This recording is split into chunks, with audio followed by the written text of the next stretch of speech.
Okay, so this is our 14th lecture of concept development.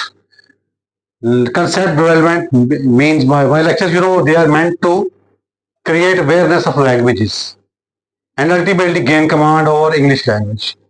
Right. So this the news lecture is about street versus literary language. It is not to draw comparison between street and literary language, but it is to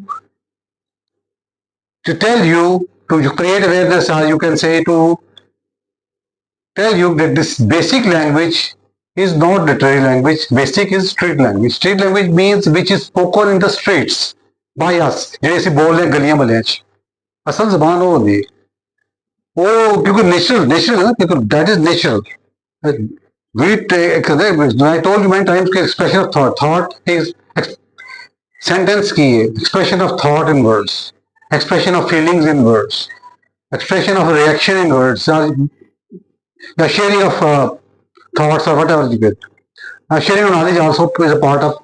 वो मसला है कि ਜਿਹੜੀ feelings ਦਾ nature ਇਜ਼ਹਾਰ ਹੈ basically ਉਹ through ਹੁੰਦਾ ਹੈ ਸਟੇਟ ਲੈਂਗੁਏਜ ਦੇ ਇੱਕਦਮ ਬੰਦਾ ਫੀਲ ਕਰਕੇ ਬਿਆਨ ਕਰ ਦਿੰਦਾ ਹੁਣ ਸਾਡੇ 'ਚ ਲਿਟਰਰੀ ਲੈਂਗੁਏਜ ਇਜ਼ ਸਮਥਿੰਗ ਤੁਸੀਂ ਹੁਣ ਸਟੇਟ ਲੈਂਗੁਏਜ ਆਉਂਦੀ ਹੋਏਗੀ ਤਾਂ ਸਟੇਟ ਲਿਟਰਰੀ ਲੈਂਗੁਏਜ ਆਪੇ ਲਿਖ ਲਓ ਇਹ ਕਮਾਂਡ ਹੈ ਬੇਸਿਕਲੀ ਹਰ ਬੰਦੇ ਦੀ ਹਰ ਟੌਪਿਕ ਤੇ ਕਮਾਂਡ ਨਹੀਂ ਹੁੰਦੀ ਹੈ ਹਰ ਬੰਦਾ ਹਰ ਟੌਪਿਕ ਤੇ ਨਹੀਂ ਬੋਲ ਸਕਦਾ ਬਹੁਤ ਸਾਰੇ ਰਾਈਟਰ ਦੇਖੇ ਹੋਣਗੇ ਜਿਹੜੇ ਕਿ ਸ਼ਾਇਰੀ ਬਹੁਤ ਅੱਛੀ ਕਰ ਲੈਂਦੇ ਨੇ ਬਾਜ਼ ਪਲੇ ਅੱਛਾ ਲਿਖ ਲੈਂਦੇ ਨੇ ਬਾਜ਼ ਮਖਸੂਸ ਟੌਪਿਕ ਤੇ ਬੜਾ ਅੱਛਾ ਲਿਖ ਲੈਂਦੇ ਨੇ ਬਾਜ਼ ਆਪਣੇ ਖਾਸ ਟੌਪਿਕ ਜਾਂ ਮਜ਼ਮੂਨ ਦੇ ਮਾਸਟਰ ਹੁੰਦੇ ਨੇ ਜ਼ਿਆਦਾ ਬਹੁਤ ਅੱਛਾ ਲਿਖ ਲੈਂਦੇ ਨੇ ਉਹਦਾ ਮਤਲਬ ਇਹ ਨਹੀਂ ਹੈ ਕਿ ਉਹ ਸਟੇਟ ਲੈਂਗੁਏਜ ਤਾਂ ਆਉਂਦੀ ਹੈ ਨੈਚੁਰਲੀ ਆਉਂਦੀ ਹੈ ਉਹ ਲਿਟਰੇਰੀ ਲੈਂਗੁਏਜ ਦੀ ਬੇਸਿਕਲੀ ਉਹਨਾਂ ਨੂੰ ਆਪਣੇ ਟੌਪਿਕ ਤੇ ਕਮਾਂਡ ਹੈ ਟੌਪਿਕਸ ਜੋ ਫੀਲ ਕਰਦੇ ਨੇ ਬਟ ਦੇ feel around are in their specific topic. Suppose it is banking, but they know about banking. They share with you.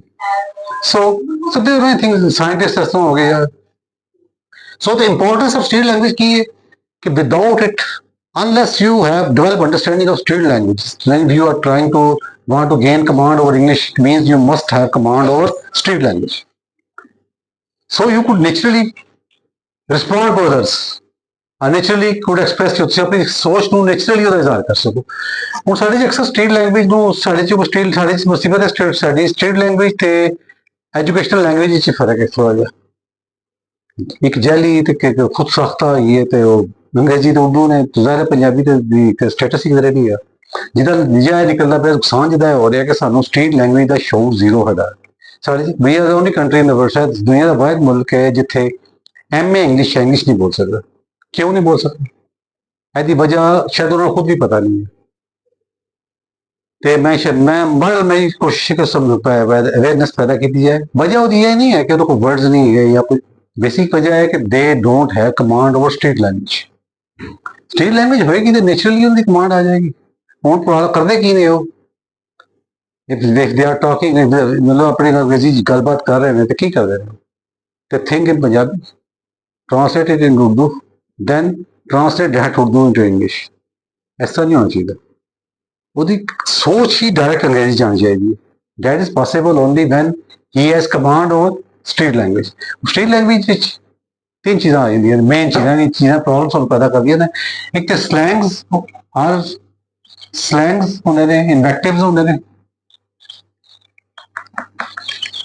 ਇਨਵੈਕਟਿਵਸ ਤੇ ਉਹ ਫਿਰ ਕੀ ਕਹਿੰਦੇ ਨਾ ਐਂਬੀਗੁਇਟੀ ਐਂਬੀਗਸ ਵਰਡਸ ਜਿਹੜੇ ਜ਼ੂਬਾਨੀ ਅਲਫਾਜ਼ ਜਿਹੜੇ ਕਹਿੰਦੇ ਨੇ ਉਹ ਵੀ ਹੁੰਦੇ ਨੇ ਲਾਜ਼ਮੀ obscenity टाइप ਜਿਹਨੂੰ ਕਹਿੰਦੇ ਨੇ ਉਹ they are also part of the language natural ਹੈ ਹੁਣ ਪ੍ਰੋਬਲਮ ਹੈਗੀ ਕਿ ਉਹ ਅਸਲ ਅਸੀਂ ਅਗਰ ਬਿਲੀਵ ਕਿ ਕਿਸੇ ਪੰਜਾਬੀ ਚ ਬਾਕੀ ਜ਼ਬਾਨਾਂ ਚ ਨਹੀਂ ਹੈ ਇਟ ਮੀਨਸ ਕਿ we don't have command over other language ਕੋਈ ਜ਼ਬਾਨ ਐਸੇ ਇਨਵੈਕਟਿਵਸ ਤੋਂ ਪਾਕ ਨਹੀਂ ਹੈ ਕੋਈ ਜ਼ਬਾਨ ਨਹੀਂ ਪਾਕ ਨਹੀਂ ਭਾਵੇਂ ਸਾਡੀ ਨਾਮ ਜਾਂ ਕੌਮੀ ਜਾਂ ਕੋਈ ਹੋਰ ਚੀਜ਼ ਹੋ ਪ੍ਰੋਬਲਮ ਇਹ ਸਿਸਟਮ ਹੋਣਾ ਹੈ ਕਿ ਸਟਰੀਟ ਲੈਂਗੁਏਜ ਦਾ ਫਾਇਦਾ ਹੁੰਦਾ ਕਿ ਅਸੀਂ ਬਹੁਤ ਸਾਰੀ ਚੀਜ਼ਾਂ ਜਿਹੜੇ ਮੁਕਾਮੀ ਸਲੈਂਗ ਹੁੰਦੇ ਨਾ ਮੁਕਾਮੀ ਮੁਹਾਵਰੇ ਈਡੀਅਮਸ ਵਗੈਰਾ ਇਹਨੂੰ ਵੀ ਕੈਨ ਅੰਡਰਸਟੈਂਡ ਦੇ develop we can understand only in our mother tongue ਬਸ ਸਾਡੀ ਮਿਸਾਲ ਇੱਕ ਦਿੰਦੇ ਅਸੀਂ ਸਾਡੇ 'ਚ ਬਿਮਾਰੀ ਹੈ ਸਾਡੇ ਖਿੱਤੇ 'ਚ ਪੰਜਾਬ 'ਚ ਖੈਰ ਇੱਥੇ ਦੁੱਧ ਖਾਲਸ ਬਾਜ਼ਾਰਾਂ 'ਚ ਨਹੀਂ ਮਿਲਦਾ ਮੱਖਣ ਵੀ ਖਾਲਸ ਨਹੀਂ ਮਿਲਦਾ ਇਨਵੈਕਟਿਵ ਉਹਨੇ ਗਾਣਾ ਗਾਲਾਂ is a natural part of a language, every language. ਅੱਛਾ, ਸਾਡੇ ਚ ਇੱਕ ਬਿਮਾਰੀ ਲੱਗੀ ਇਡੀਅਮਸ ਦਾ ਜਾਂ ਸਲੈਂਗਸ ਦਾ, ਕਹਿ ਲਓ ਇਡੀਅਮਸ ਜਾਂ ਮਕਾਮੀ, ਕਹਿ ਲਓ ਇੱਕ ਮੀਡੀਅਮਸ ਵੀ ਨਹੀਂ ਕਹਿ ਸਕਦੇ ਉਹਨਾਂ ਨੂੰ। ਸਾਡੇ ਚ ਕਦੀ ਖਾਲਸ ਦੁੱਧ ਨਹੀਂ ਬਾਜ਼ਾਰ ਮਿਲਦਾ, ਮੱਖਣ ਨਹੀਂ ਮਿਲਦਾ, ਘਿਓ ਨਹੀਂ ਮਿਲਦਾ, ਸਦੀਆਂ ਤੋਂ ਨਹੀਂ ਮਿਲਿਆ ਕਦੀ, ਪਤਾ ਨਹੀਂ ਕਿਉਂ ਨਹੀਂ ਮਿਲਦਾ। ਹਾਲਾਂਕਿ ਸ਼ਾਇਦ we are not, we are not region which would be called milk deficient region, ਸਾਡਾ ਖਿੱਤਾ ਮਿਲਕ ਡੈਫੀਸ਼ੀਐਂਟ ਵੀ ਨਹੀਂ ਹੈ, ਡੇਰੀ ਡੈਫੀਸ਼ੀਐਂਟ ਨਹੀਂ ਹੈ, ਬਹੁਤ ਜ਼ਿਆਦਾ ਹੈ। 3 ਕਰੋੜ ਜਾਨਵਰ ਨੇ ਮਾਸ਼ਾਅੱਲਾ, 3 ਕਰੋੜ ਲਾਰਜ ਐਨੀਮਲ ਇਨਕੇ ਮੱਝਾਂ ਗਾਵਾਂ ਨੇ। Even then we rarely find pure milk in market, pure ghee in market, pure ਮੱਖਣ pure butter in market। ਕਿਉਂ? ਵਜ੍ਹਾ ਹੁੰਦੀ ਹੈ ਉਹਦੇ ਸਾਡੀ ਬਿਮਾਰੀ ਪੈਦਾ ਕਰਤੀ ਹੈ। We still use a word, ਇਹ ਚੀਜ਼, ਇਹ ਦੁੱਧ ਘਰ ਦਾ, ਇਹ ਮੱਖਣ ਘਰ ਦਾ, ਘਿਓ ਘਰ ਦਾ, ਬਟ ਇਟ ਮੀਨਸ। ਹੁਣ ਇੱਕ ਬੰਦਾ ਜਿਹਨੂੰ ਪੰਜਾਬੀ ਉਸ ਸਮਝ ਨਹੀਂ ਹੈਗੀ, ਉਹਦੇ he will fail to understand ਕਿ ਵਟ ਹੀ ਇੰਟੈਂਡਸ ਟੂ ਸੇ, ਬੰਦਾ ਕਹਿ ਕੀ ਰਿਹਾ। ਅਸਲ ਸਾਡੀ ਪਿੱਛੇ ਸਾਡੀ ਆਪਣੀ ਪਿੱਛੇ ਫਲਸਫਾ ਪਿੱਛੇ ਪੁਰਾਣਾ ਕਿ ਸਾਨੂੰ ਵੀ ਨੋ ਕਿ ਸਾਡੀ ਗਲੀਆਂ ਚੀਜ਼ਾਂ ਨਹੀਂ ਮਿਲਦੀਆਂ ਹੀ ਨਹੀਂ ਹੈ, ਖਾਲਸ ਚੀਜ਼ਾਂ ਨਹੀਂ ਮਿਲਦੀਆਂ, ਲਿਹਾਜ਼ਾ ਅਸੀਂ ਇਹ ਗੱਲਾਂ ਕੀਤੇ ਬਗੈਰ ਨਹੀਂ ਹੈ। So what we need to know, we need to have command over. In next lecture we will discuss in detail about the use of street languages, and then we go ahead and